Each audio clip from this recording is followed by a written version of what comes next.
See the law of this jungle is as old and as real as the sky. And the wolf that abides will prosper, but a wolf that breaks it will die. You see out here in this jungle, we run it forward and back.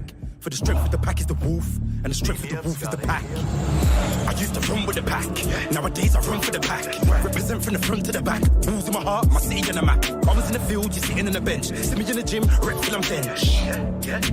Sweat till I win, that's a victory stench. Yeah, we stay ready for the war, man, I settle in the score. Settle it. Right now I'm with the hype, I ain't in it for the light. I was down on the ground, now I'm up for the fight. I'm on it. See sight at the dark, now it's into the light. Alpha mode, down for my team. I wake up and I'm chasing a dream. Done dirt, but my crep stay clean. Send for me, rude, boy, how you mean? Look at my count with the verses. Clean sheet in him, and I'm on a verse with. Prize fighter, I'm taking the purses. Deathmatch and your family in hearses. The law of this jungle, we run it forward and back. For the strength of the pack is the wolf, and the strength of the wolf is the pack. See out here in this jungle, we run it forward and back. For the strength of the pack is the wolf, and the strength of the wolf is the pack.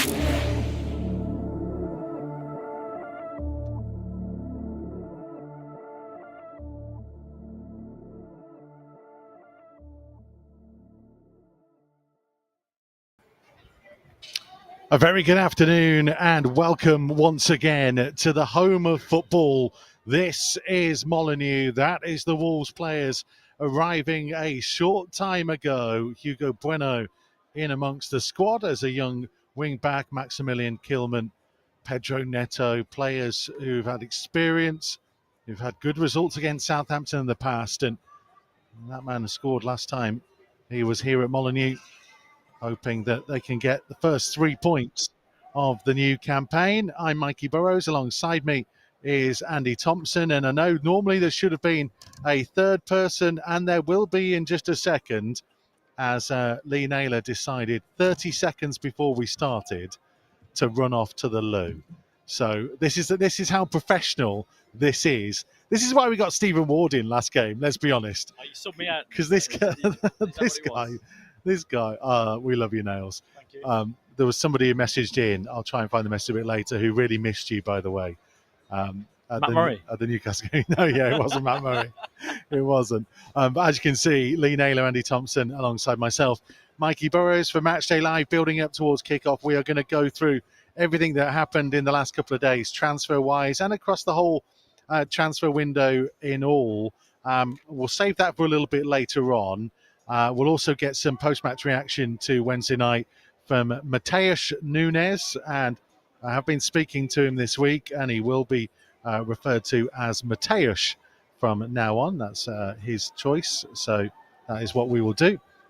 And we'll also talk a little bit about Southampton and look back on the last time these two teams met a bit later on. But Tomo, let's get into it from Wednesday night. You had an awful long trip back from the Vitality Stadium to mull over what you saw down on the south coast. What are your views on it now? I still think they're under the opinion that they were there for the taking. I thought that we had enough of the possession, but same old thing again, just not having that cutting edge in that top third, which is shown a number of times where we had opportunities to score, and Jimenez through, just couldn't get the ball out of his feet. You got Podence who had the header. You had Nuno, Matheus who had that shot in the first half. But disappointed with overall, that we haven't come away with 3 points, because they defended with everything, as they would do after the big defeat the week before, with 10 men behind the ball, and tried to catch some counter-attack. But Kilman and Collins played really well. But again, it was just not offering enough going forward for me, and that cutting edge and in that top third was a big problem. Nails, a lot of the response on social media afterwards was about the use of substitutes and whether they were made early enough in the game. That's kind of been a little bit of a recurring theme across some of the matches. Just give us an insight, I guess, into the mindsets of coaches, of players in those type of moments when you're in a game like that, where you're having all of the ball, all the possession, and the opposition are so deep, as to just what goes through your head as you're trying to find that breakthrough. I think obviously depends on how the game's going. You obviously got your natural times of 60 minutes. You look at a game, you see, well, where can I get a goal? who's going to create something out of nothing, who's going to put that tackle in that's going to, get the team up. There's lots of different things that goes into it, but ultimately it depends who's playing well, who's playing not. I mean, you must have experienced it quite a few times with Celtic, especially where teams are so ultra defensive that any kind of plan you had beforehand at some point goes out the window, right? Because you're not quite expecting them to be as defensive as they turn out to be. Well, yeah. I mean, look, it was a cup final every game up there. That's what it was. So they had 10 men behind the ball, and your plan's there for 85 minutes. And if you need a goal, then it's, get it into the final third as much as you can and cause problems.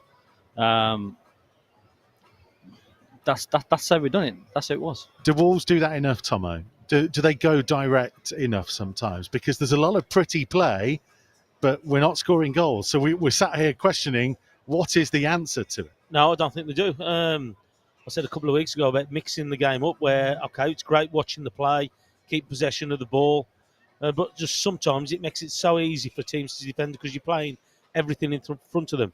So what I would like to see is just mixing it up a little bit, just go a little bit more direct. And look, it's not just a big, massive boot up the pitch. You put it into an area where you know that players can run to, because we've got pace in the side. This is what I don't understand why we don't do it. You got Neto out on that far left. You got, say, like Guedes down this right-hand side. If Traore is playing, we've got him as well. And just sometimes, just mixing it up, it just, puts the defensive team on the toes, where they're happy with, a lot of the time, just playing balls in front of them because they know you're not going to hurt them. Yeah. There's nothing worse than somebody you keep chasing back to your goals, is there? As a defender, you hate the ball in behind. Like it's the worst thing, running back to your own goal. And, we don't do that enough. We've got really fast players in the team to cause problems. Sometimes you just got to mix it up. Wolves players are coming out to have their photos with the mascots before their warm-up, and first sight of our new 6'7" striker, Sasha Kalajic, who handily was stood next to Maximilian Kilman and Nathan Collins, forming one absolutely gigantic side of that photo. Everybody else, Moutinho and Podence and others on the other side of it, just a big slope basically as it went down. It was like the youth team and then we will talk about him and his impact and the team news in a minute or so. But just before we look back on Bournemouth, just a final thought on that game from both of you, really, in terms of when you have a result like that, which is, and this goes back to last Sunday as well, in terms of you haven't lost the game, right? They've picked up 2 points from the last two. Now, in terms of an entire season, that's not necessarily a bad thing. You're picking up points, you're going. But it's the feeling that it generates maybe from the outside coming in. How do they put that beyond them for today's game? Well, they've just got to believe in that they can actually win the game. The Newcastle game must have felt like a bit of a loss because hanging on for how long they did. And again, so don't get me wrong, so Newcastle had a lot of possession, especially in that second half. But for me as well, so look, I thought that the Bournemouth game, they would have been disappointed because, as I touched on before, that game was there for them to win. That game was there. So like Bournemouth, so like, no disrespect for them, but so like they were anywhere near us, especially with the possession and the play that we had. But where it counts in that top third for us is an area that we've had problems with. And again, since we've come in the Premier League, we've not been massive goal scorers. I've said that before. But for this year, so like it's become very extremely difficult for us to put the ball in the net, and that's the big problem. But it's just that you need people just to sometimes have a gamble, take a risk, be positive in that top third. Because that, I said last week, the area that you can make mistakes is that top third, where you can have a go at defenders and try something different. But for whatever reason, we're just happy and comfortable just playing the ball either sideways, backwards, and just keep possession just for the sake of it sometimes. And I just think watching it, and the fans and the crowd, they want to see players take risks and gambles, because that's where you get goals from, and we're just not doing that. We shall see how it pans out. We'll talk about the new signings very shortly. Let's take a look back at the best of Wednesday night's trip down to Bournemouth.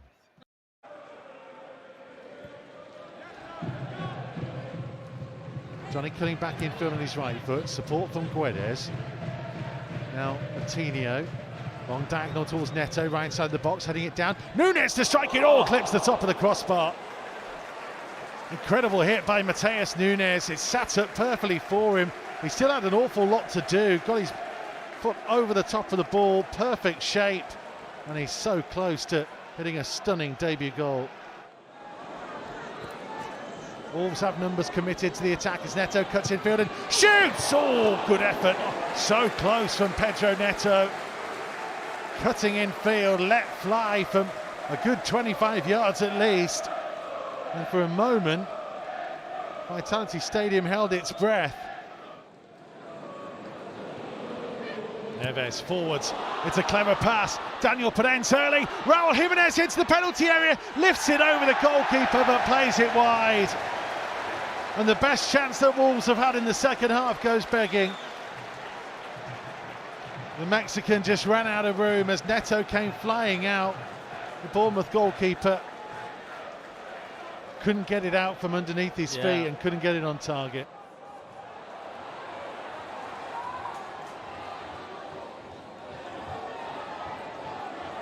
Wolves have players waiting for a delivery. It comes back to Matinho. He'll try and clip across into the far post. Jimenez is headed back across. Daniel Pedence must score, cleared off the line. Oh, well, that's miles better. Yeah, well off the line by Kelly. Now Tavernier down the left-hand side. Low cross in. Oh, and a turn, and it's blocked. Brilliant defending by Max Kilman. Well, Matheus, was that a performance that had everything for Wolves but a goal? Yeah, we fought since the beginning. We had a lot of opportunities. We didn't score, unluckily. But I think we had the game control since the beginning of the game, like you said.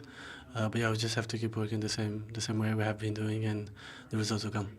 You mentioned the start to the game. You dominated possession, you looked in control. Was there the feeling within the camp that you could take advantage of obviously everything that's happened at Bournemouth in the last couple of days? No, Bournemouth, of course, has a good team. I think the things that have been happening to the club, it doesn't affect the game. They want to win for the club.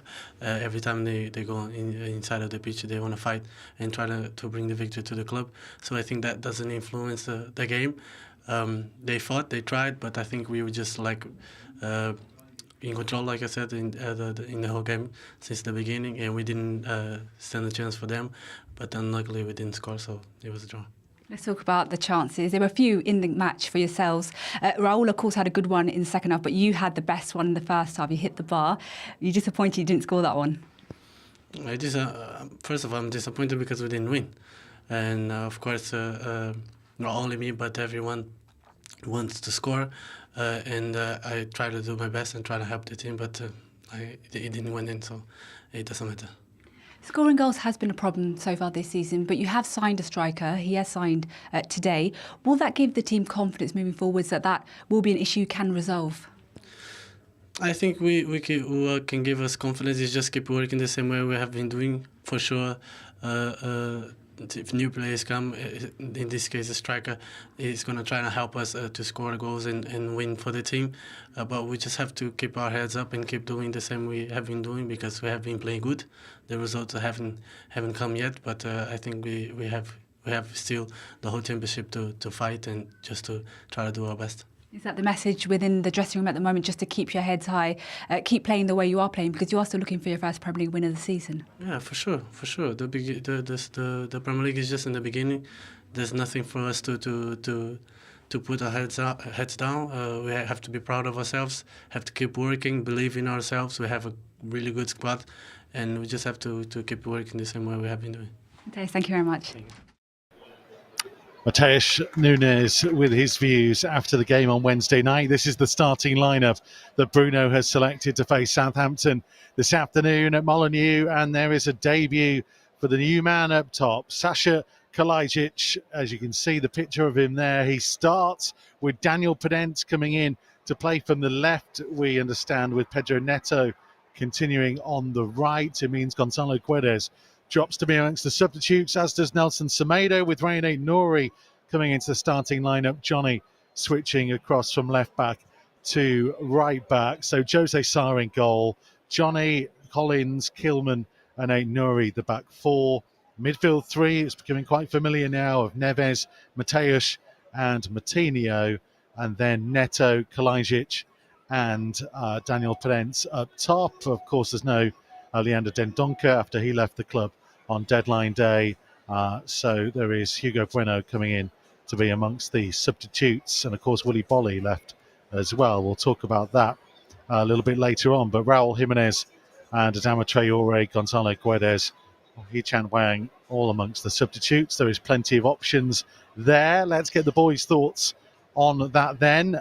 Tomo, I'll come to you first. 6'7", is he going to be football heaven? Well, again, I've spoke about it before, so I'm hoping so, but it's all about the delivery that we're going to actually put into him. It's something that we haven't done that well this season so far.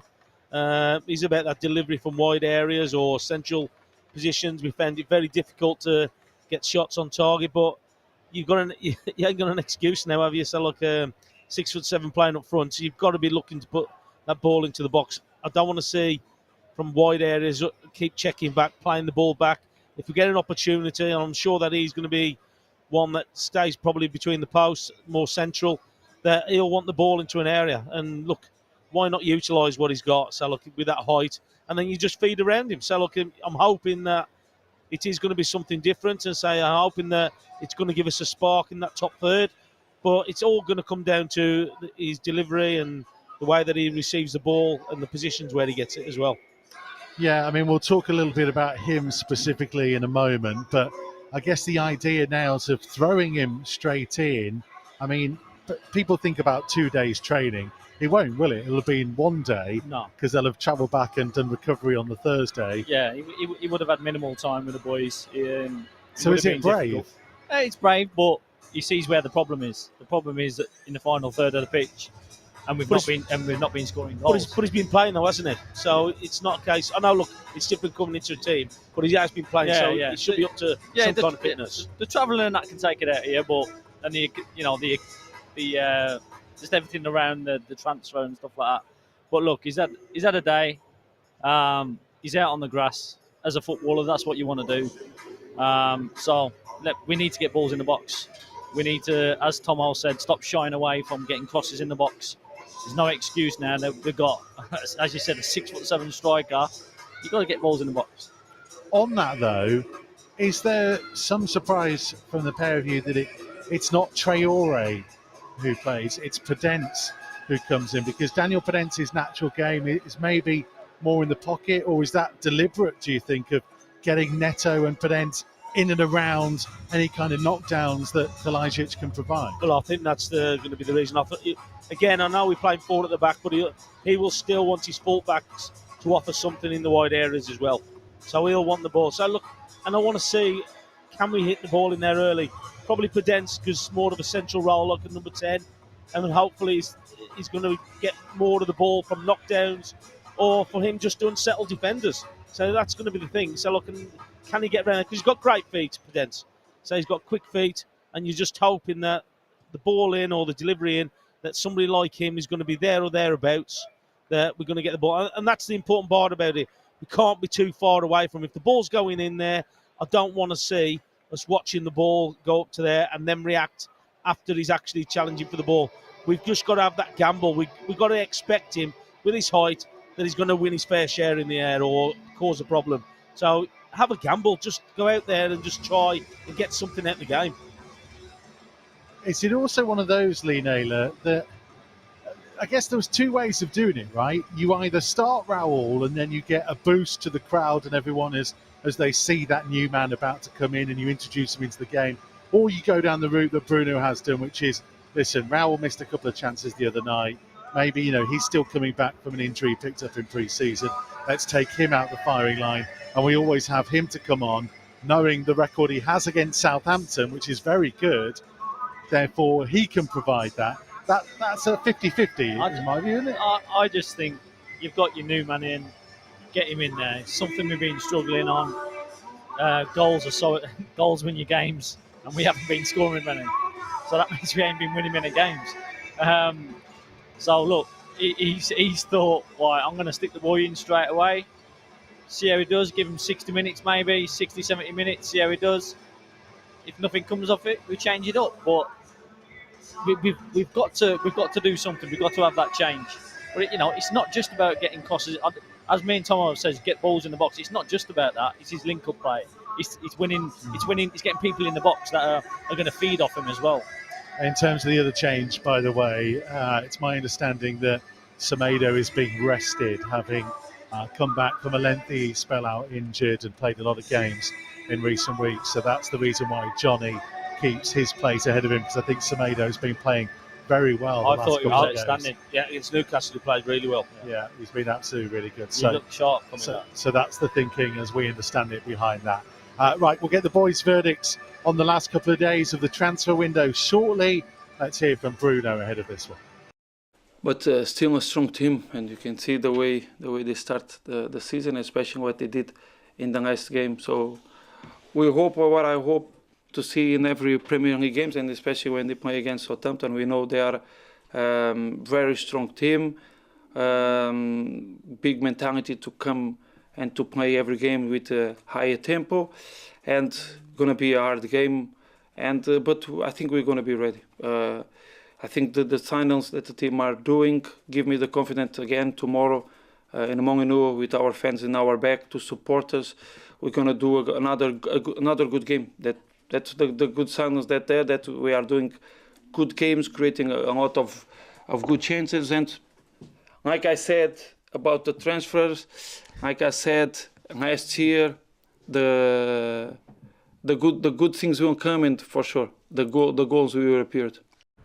We're back at home again today to face Southampton in the Premier League. In recent years, we've had some memorable meetings with the Saints. We've won our last 3 and we're unbeaten against them in the Premier League since 2019. We won 3-1 on their last visit here to Molineux back in January. Raul Jimenez opened the scoring that day. In fact, he also scored the only goal in our reverse fixture that year, which was also his first since his return from injury. And there is no side that he has scored more goals against than Southampton, putting 5 past them in his 7 meetings. So hopefully he'll get another one on the score sheet today. Southampton have started the season well as well, coming from behind last time out midweek to beat Chelsea 2-1. That gave them their second 3 points of the season so far, with Romeo Lavia and Adam Armstrong getting on the score sheet today. It's also the first game that we've had since the transfer window closed on Thursday. Southampton made 4 deadline day signings of their own, and we of course had our final signing, Boubacar Traoré, join us, but he will not be taking part today. But we could see a first glimpse of Sasha Kalajdzic on his Wolves debut.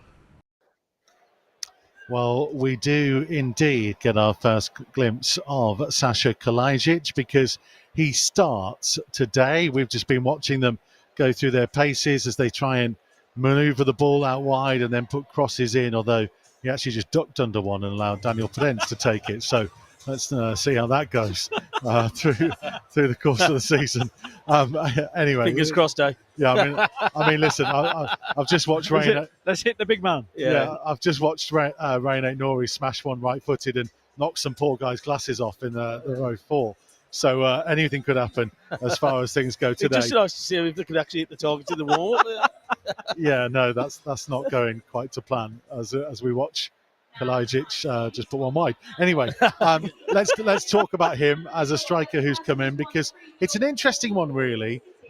Line, given your expertise in this area, about the idea of obviously a recruitment team of he's clearly someone that they've identified for a while and fits attributes, and they'll have had him watched and watched probably quite a few times, right, before they've committed to going and doing that deal. I'm guessing with the money involved, it could have been a year to 6 months to a year of watching and analysing and seeing what sort of play, seeing what sort of character, finding out, is he a good lad? Is he, all these different things, they contribute to a player coming into, I'd say, a close-knit squad.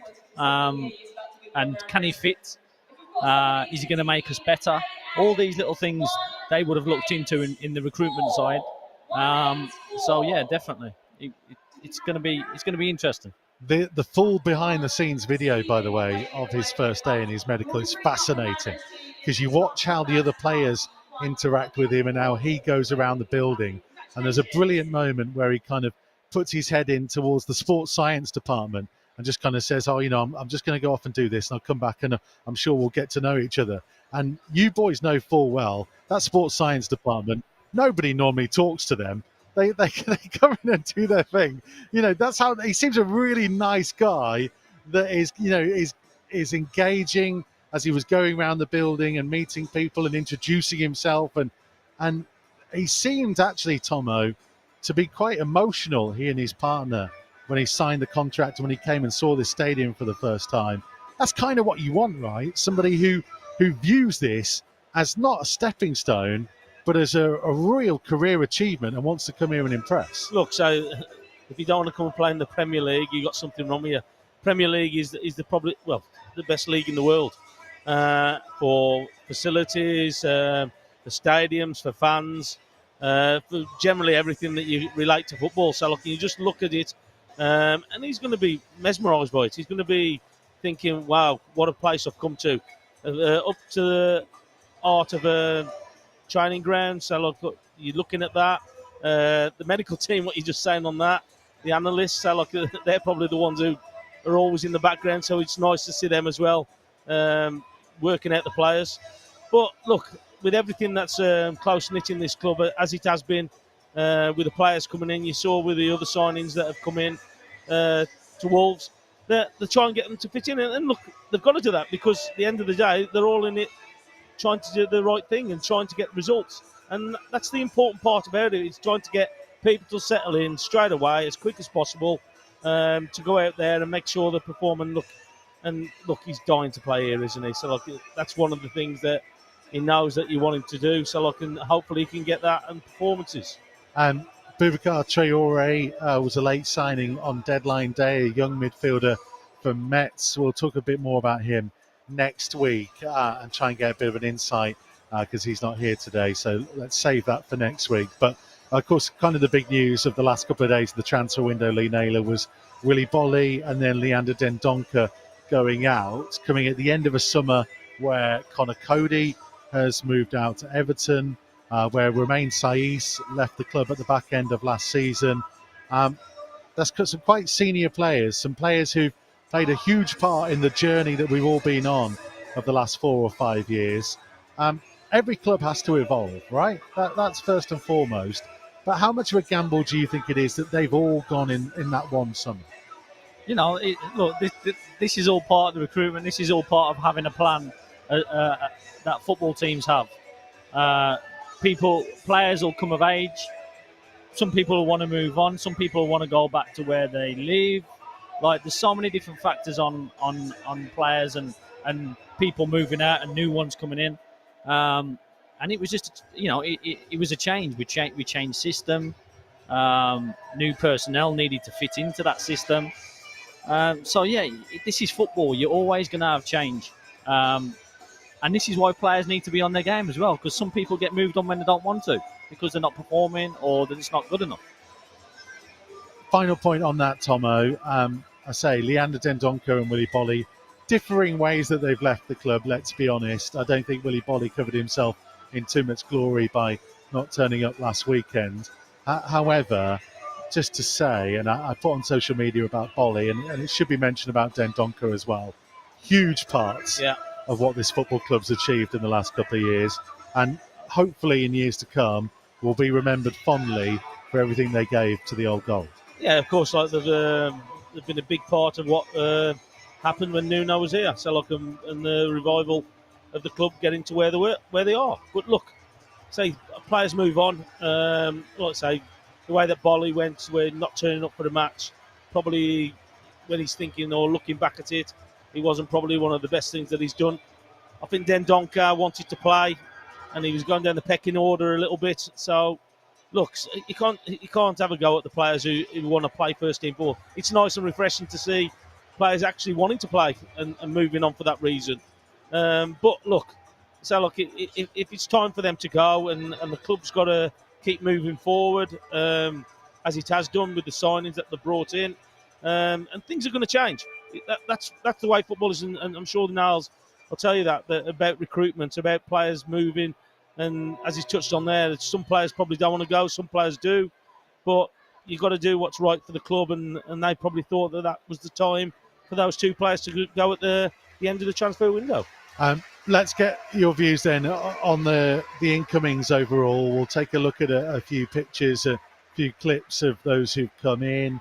Gonzalo Guedes, of course, from Valencia, Matheus Nunes from Sporting Lisbon, Nathan Collins from Burnley, and most latterly, of course, Sasha Kalajic and Boubacar Traore. Overall, given all the incomings and outgoings, Lee Naylor, how would you assess what Wolves have done this summer? I think it's been great. I think the new additions have been brilliant, especially Collins and Nunes. I think they're 2 great additions to this football team. I think they're gonna go on and hopefully achieve good things with Wolves. They're really good players. They started well. If we can start scoring goals, I'm sure they'll be appreciated more. Tomo, well, what would you rate the business done? Because it's been a much more active summer transfer window than we've had in recent years. Well, we were getting a bit concerned and worried about the lack of them at the beginning of the window. But they brought players in of quality. So we talk about spending money. Matthias, was it £40 million? What about this guy? Yeah. The fact that he's still here. Yeah, but look, he's still got something to offer to the team for me. And I know he's in his last year of his contract.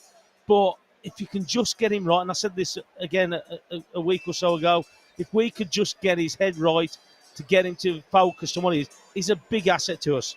With what he's got, his pace, his ability. And like we saw it come on the other night against Bournemouth, and it totally changes the game again. Yeah. He's got 3 players around him at one stage, so like chasing after him. And that's what he brings to the team. He drives the team up there.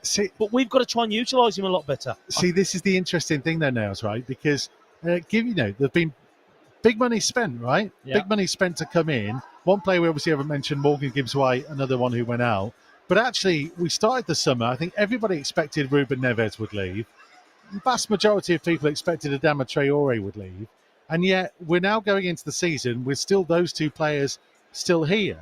Yeah. So, that's a win, right? Yeah, it's definitely a win in my eyes. And I think now as well, you'll get the best out of them.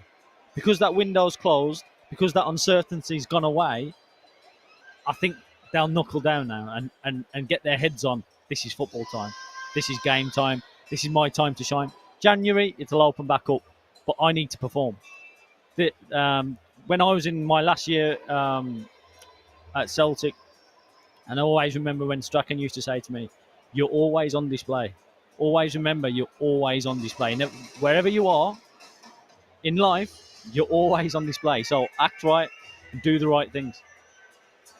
Fortunately, we're always on display here. And apart from Hayley, who absolutely loves the fact that Nails is back on and would love to have this lineup every week, unfortunately, you have to see me and Tomo most weeks. But there you go. That's you win some, you lose some, don't you? Probably perfectly sums up transfer windows. We will get some Sometimes predictions. you still be people, aren't you? We'll get some predictions on this game in just a second. Let's take a look back at the last time these 2 met. It was January of this year. Trincao is snapped away at by Ward-Prowse. He's gone away with the ball. Finds Daniel Podence in the central area. Little back heel. Nobody had quite read it, but good pressure by Trincao. And here's Podence. It's now Raul Jimenez in the penalty. It's going to come towards Aït-Nouri. Daniel Podence. Surely a penalty. They're all looking round and it's a corner.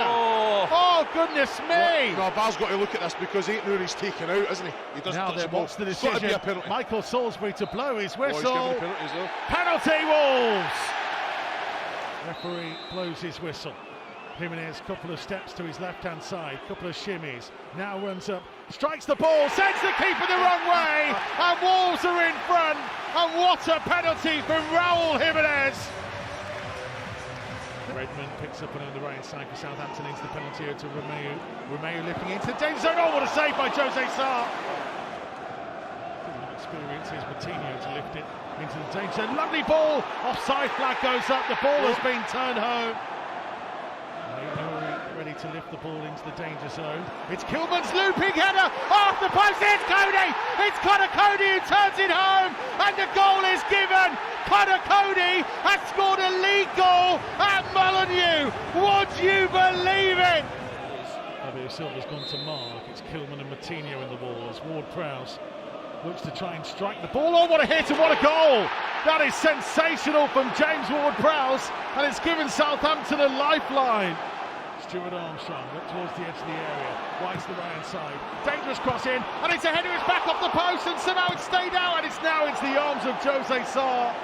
Here comes Fabio Silva at the other end, into the penalty area, it's still Fabio Silva, oh what a save! Traoré could follow it up, oh he's hit it over the top of the crossbar! It's at this stage of the game, in this kind of situation, normally Wolves will be bringing Dendoncker on. Here's Adama Traoré, onside, Traoré, left hand side of the penalty area, into the box!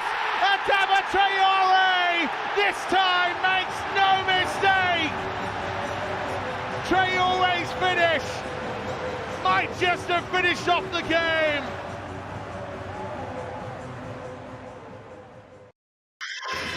We will absolutely take that result again. This is now becoming a weekly occurrence that the ball boys who hold up the Premier League flag get absolutely soaked at this stage, just ahead of kickoff. It's never going to be not funny when it's not us that are involved in it. Just before we get into everything then, quick thought on the game today from both of you. Who's going to be key in a score prediction? Tomo, you can go first. Yeah, I think the new lad, is going to be out to impress. I think Matheus is going to offer a little bit more. I thought he was a little bit disappointed at Bournemouth. I don't know what it was, because he looked sharp and he's looked good before that. So I'm hoping that he's going to be involved in a lot of things, positive things in that top third. But again, I just think that Matinho and Neves in there is going to orchestrate everything, where it's going to be a battle in the midfield area for me. Ward-Prowse, who's a very good player. But I'm just hoping that we can be positive and be confident in that top third, and hopefully get a couple of goals at least. Nails. I'm going to go for 3-1. I am, yeah. I think we're going to get goals. I think change of personnel to freshen it up, and hopefully we can get a few today. Okay. Tomo, do you actually give a score? No, I didn't. I'm going to go 2-0. 2-0. Okay, 3-1 and 2-0.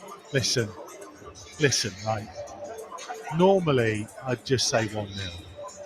But we really need something to lift a goal. us.